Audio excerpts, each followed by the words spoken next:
অন্তর্বর্তী সরকারের কার্যকলাপের বিরুদ্ধে কার্যকলাপ আমরা মানি না, সেই মর্মে ছাত্রলীগ যেই প্রোগ্রামগুলো করে সেই প্রোগ্রামগুলোতে উনি অর্থ যোগান দেন। আসলে এই মর্মে কোনো সুনির্দিষ্ট প্রমাণ নেই, তার জামিন দেওয়ার এখতিয়ার নেই। এই মর্মে তিনি সন্তুষ্ট হয়ে নামঞ্জুর করেছেন, আমাদেরকে বলেছেন আমি জামিন দিতে অপারগ, আপনারা উচ্চ আদালতে যাবেন। বিরুদ্ধে অভিযোগ উত্থাপন করা হয়েছে এই ফরওয়ার্ডিং প্লাস আজকের এই পরোয়ানামূলে যে তিনি অর্থ সংগ্রহ করে ছাত্রলীগকে অর্থ যোগান দেন। রাষ্ট্রের বর্তমান এই অন্তর্বর্তী সরকারের কার্যকলাপের বিরুদ্ধে কার্যকলাপ আমরা মানি না, সেই মর্মে ছাত্রলীগ যেই প্রোগ্রামগুলো করে সেই প্রোগ্রামগুলোতে উনি অর্থ যোগান দেন। আসলে এই মর্মে কোনো সুনির্দিষ্ট প্রমাণ নেই।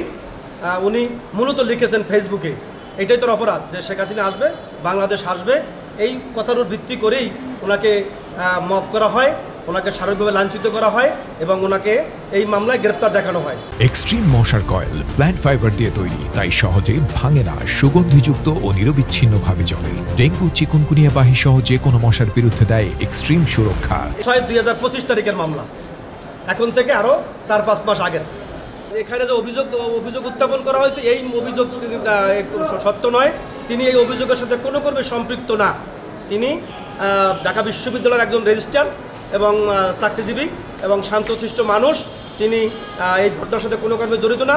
তিনি কাউকে অর্থ যোগান দেন নাই এবং অর্থ সংগ্রহ করেন নাই। তিনি নিজে বলেছেন, তিনি লাইভেও বলেছেন, আপনারা দেখে থাকবেন যে গতকাল তিনি নিজে লাইভ প্রচার করেছেন। সেখানে তিনি বলেছেন তার বাসার নিচে অসংখ্য পরিমাণ পুলিশ এবং মপ করার জন্য কিছু অপরিচিত লোকজন এসছেন।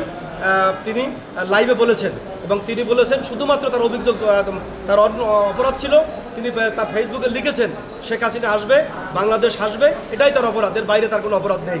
তিনি অর্থ যোগান দেন নাই, তিনি কারো কাছ থেকে অর্থ সংগ্রহ করেন নাই এবং এই কাজের সাথে তিনি কোনো রকমে জড়িত নাই। এবং এজাহারে যাই ফরওয়ার্ডিংয়ে যা পুলিশ উল্লেখ করেছে, তদন্তকারী কর্মকর্তা যা উল্লেখ করেছে, এই ঘটনা কোনো কর্মী সত্য নয়।